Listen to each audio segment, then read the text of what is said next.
भाई जो गुरु वचन पे डट गे, कट गे फंद 84। गरीब जिंदा जोगी जगत गुरु मालिक मुर्शद पीर, दहू दीन झगड़ा मंड्या पाया नहीं शरीर।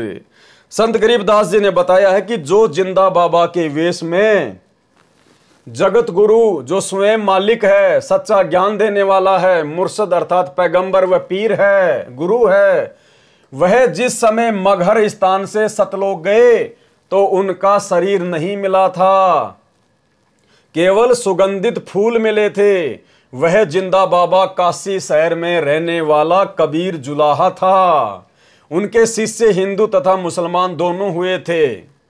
जिस समय उस परमेश्वर ने सतलोक जाने की सूचना दी तो दोनों धर्मों के अनुयायी मगहर नगर में इकट्ठे हो गए। हिंदू कहने लगे कि सतगुरु की मृत्यु के उपरांत शरीर को हम अपनी रीति रिवाज से अंतिम संस्कार करेंगे। इसके लिए लड़ने मरने को तैयार हो गए। एक चादर परमेश्वर के शरीर के नीचे बिछाई तथा दूसरी परमेश्वर जी ने ओढ़ी। कुछ देर पश्चात आकाशवाणी हुई कि चादर उठाकर देखो, इसमें मुर्दा नहीं है। मैं तो अपने लोक सतलोक में जा रहा हूं। आप एक एक चादर तथा आधे आधे फूल ले लेना, झगड़ा नहीं करना। जब ऊपर आकाश में देखा तो परमेश्वर कबीर जुलाहा जी अपने लोक को सह शरीर जा रहे थे। चादर उठाकर देखा तो शरीर की ऊंचाई और चौड़ाई व लंबाई का सुगंधित फूलों का ढेर मिला। दोनों धर्मों ने एक एक चादर तथा आधे आधे फूल बांटकर मगर शहर में ही 100 फुट के अंतर में 2 समाधि अर्थात यादगार बना ली। मगहर नगर का नवाब बिजली खान पठान था। वह भी परमेश्वर कबीर जी का शिष्य था। उसने दोनों यादगारों के नाम 500 बीघा जमीन दान कर दी। मगर में आज भी दोनों यादगार प्रमाण रूप में देखी जा सकती है। तो भाइयों और बहनों, 650 साल पहले तत्व ज्ञान के अभाव में काशी नरेश राजा भीर सिंह और मगर के नरेश बिजली खान पठान परमात्मा के शरीर को लेकर मरने मारने को तैयार हो गए। इतना ज्ञान देने के बाद भी परमात्मा को शरीर में ही देख रहे थे, अपने जैसा मानुष ही समझ रहे थे, हाड़ मांस वाला ही देख रहे थे, मरने मारने को तैयार हो गए। तो परमात्मा ने उस घटना को टालने के लिए, क्योंकि उस समय भविष्यवाणी हो चुकी थी, भविष्य वक्ताओं ने यह कह दिया था कि इस समय भारत में भयंकर हिंदू मुसलमानों का झगड़ा होगा, खून की नदियां बहेंगी। तो परमेश्वर को तो इस बात का मालूम था, इसलिए परमात्मा ने ऐसी लीला की, क्योंकि वो तो सब कुछ जानने वाले हैं, अंतर्यामी हैं, जानी जान हैं। परमात्मा अंत में ऐसी लीला करके गए कि वो आपस में लड़ने मरने की बातें करने वाले हिंदू मुसलमान फिर गले लग लग कर ऐसे रो रहे थे जैसे किसी के माता और पिता दोनों मर जाते हैं। भाइयों और बहनों, आज भी काल ने संत रामपाल जी परमेश्वर उसी कबीर परमात्मा की संगत में वही कांड करवाना था। बरवाला कांड के बाद सतसेवकों को और सतलोक आश्रम मैनेजमेंट हरियाणा वालों को आपस में लड़वा कर झगड़ा कर, और काल प्रेरणा से सतलोक आश्रम मैनेजमेंट हरियाणा, उनके कोऑर्डिनेटर गुरुजी के परिवार वाले बड़े बड़े सारनामी लोग हमेशा लड़ने झगड़ने के लिए तैयार, हमेशा मारने पीटने के लिए तैयार। ये तो परमेश्वर की दया, परमेश्वर की रजा कि सतगुरु रामपाल जी ने हमारे को सद्बुद्धि बख्शी और हम इन लोगों से बच बचा के अपनी साध संगतियां कर रहे हैं। हमने कभी भी इनके साथ में आमना सामना नहीं किया। ये हमारी साथ संगतियों में जबरदस्ती आते, पुलिस वालों को लेकर आते, भक्तों के साथ में मारपीट करते, झूठे मुकदमे लगाए। अगर हम भी इनके तरह हो जाते, अगर हम भी राजा वीर सिंह की तरह हो जाते और इन बिजली खान पठान के साथ में अगर लड़ने मरने को तैयार हो जाते, तो भाइयों और बहनों, फिर क्यों परमात्मा धरती पे आया आज? क्यों परमात्मा ने इस कलयुग की बिचली पीढ़ी में आप और हमारे को जन्म दिया इस मोक्ष के टाइम में? तो सतगुरुदेव भगवान के आशीर्वाद से हम सतसेवकों ने थोड़ी समझदारी दिखाई। हमने हमेशा लड़ाई झगड़े को टाला। इन लोगों ने हमें मारा, पीटा, गालियां दी, मुकदमे लगाए, हमारी साध संगतियां रुकवाई, झूठे आरोप लगाए। हमने सब कुछ सहन किया, हमने इनकी मार खाई, इनकी गालियां खाई, इनकी धमकियां सही, लेकिन हम अपने गुरुदेव भगवान को नाराज नहीं करना चाहते थे और ना हम किसी भी कीमत पर उनको नाराज करेंगे। इसलिए हम लोगों ने हर समय संयम दिखाया, शांति से काम लिया और उसी का आज ये नतीजा है कि सतगुरु रामपाल जी भगवान हिसार जेल से पल पल आप और हम सतसेवकों पर अपनी कृपा दृष्टि, अपनी दया दृष्टि बनाए हुए हैं। और जो भाई बहन अभी नए नए भक्ति मार्ग पर जुड़े हैं, जिनको अभी काल प्रेरित सतलोक आश्रम मैनेजमेंट हरियाणा की हकीकत का पता नहीं है, गुरुदेव भगवान के बेटा बेटी, भाई बंधु, रिश्तेदार, इन कोऑर्डिनेटरों की असलियत का पता नहीं है, तो दास उनको दो छोटे छोटे वीडियो दिखाता है। एक वीडियो 2016 का है जिसमें सतलोक आश्रम मैनेजमेंट हरियाणा के मुखिया सतगुरु रामपाल जी के छोटे भाई महेंद्र जी ने अपने सारनामी गुंडे 8-10 लोग हरियाणा से और दिल्ली से 2 गाड़ियों में भरकर जयपुर में मुझ पवन दास की किराए की झोपड़ी पर भेजे और उन लोगों ने ज्ञान चर्चा के बहाने मुझे अपने जाल में फंसाया। अब मैं तो भगत था, मैंने उनके ऊपर विश्वास कर लिया। मैं उनको अपने घर पर ले गया अपना भगत भाई समझकर। पहले वो 2 आए, मैंने रास्ते से सब्जी वगैरह खरीद ली कि भाई भगत भाई बहनों के लिए भंडारा बनाएंगे। घर पर चले गए, बच्चों को कहा भाई भोजन की तैयारी करो, तब तक चाय वगैरह बनाओ, भाई बहनों को पिलाएंगे। इतने में तो उन्होंने फोन कर दिया, पीछे से 2 गाड़ी और आ गई हथियारों से लैस, और जो परमात्मा के बच्चे रसोई में उन्हीं लोगों के लिए भंडारा बना रहे थे, उन सबको धक्का मारकर रसोई में बंद कर दिया, दास के 2 बच्चों को और दास की भक्तमती को, और धमकी दी कि अगर कुछ चिल्लाए तो जान से मार देंगे।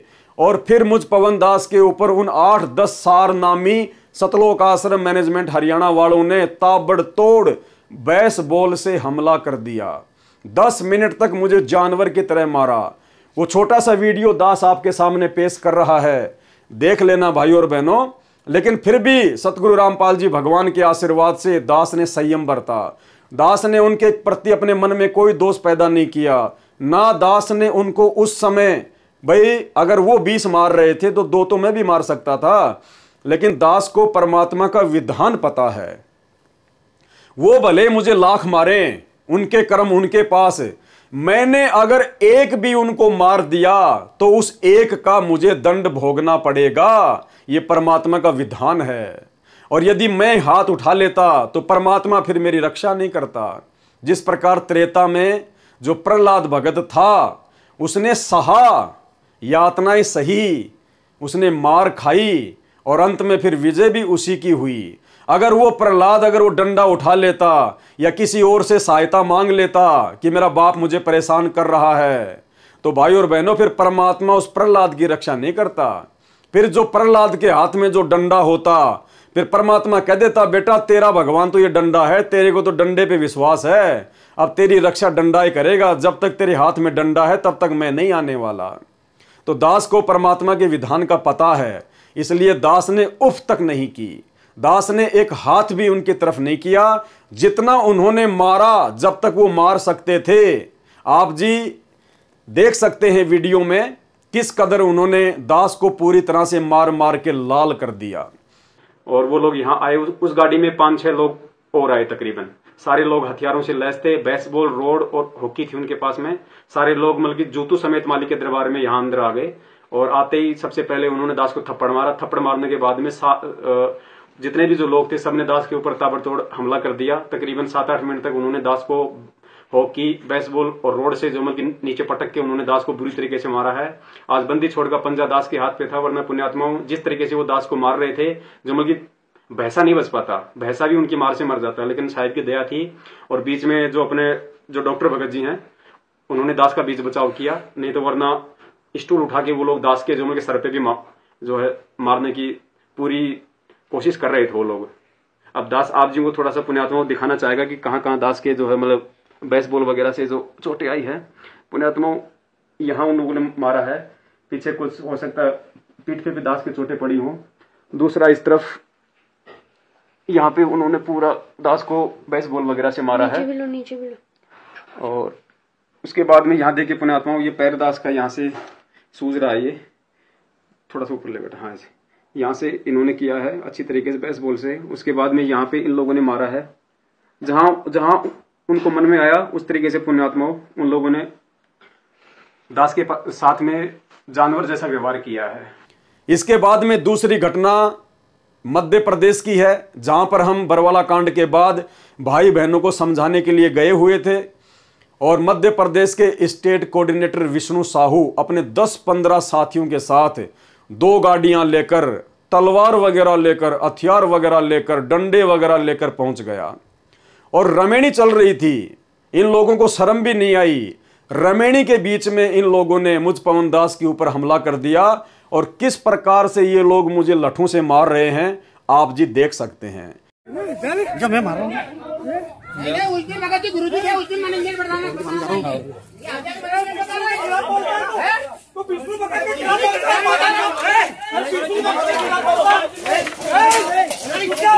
लेके आता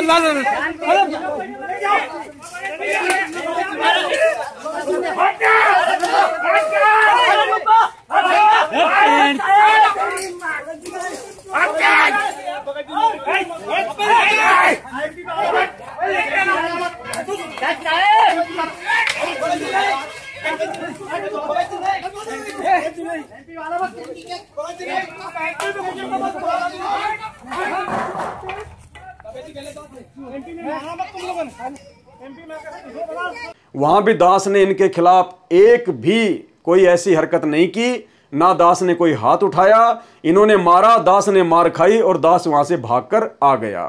तो भाई और बहनों आप जी समझ सकते हैं कि किस कदर परमात्मा ने इस भक्ति मार्ग पर दास के माध्यम से शांति कायम की है, क्योंकि परमात्मा ने दास को साथ संगति के लिए निमित्त बनाया है। जैसा आचरण मैं पवन दास करूंगा भगत समाज वैसा ही करेगा। इसलिए परमात्मा ने सोच समझकर दास को खड़ा किया है ताकि हम भगत भाई बहन अपनी भक्ति को बढ़ाएं, ना कि इन लोगों जैसी उल्टी हरकतें करके भक्ति को बर्बाद करें। तो 650 साल पहले जिस प्रकार से वीर सिंह बघेल और बिजली खान पठान ने जो गलती की थी आपस में लड़ने झगड़ने की, भाई और बहनों आज हम नहीं कर सकते। काशी बनारस का राजा वीर देव सिंह भी परमेश्वर कबीर जी का शिष्य था, हिंदू था। वह भी परमेश्वर के सतलोक गमन के समय मगहर नगर में उपस्थित था। उसने जो फूल हिंदुओं के हिस्से में आए थे उनमें से आधे लेकर काशी में यादगार बनाई, जिसे कबीर चोरा अर्थात चबूतरा कहते हैं। भाई जो गुरु बचन पे डट गे, कट गे फंद 84 के, कट गे फंद 84 के, कट गे फंद 84 के।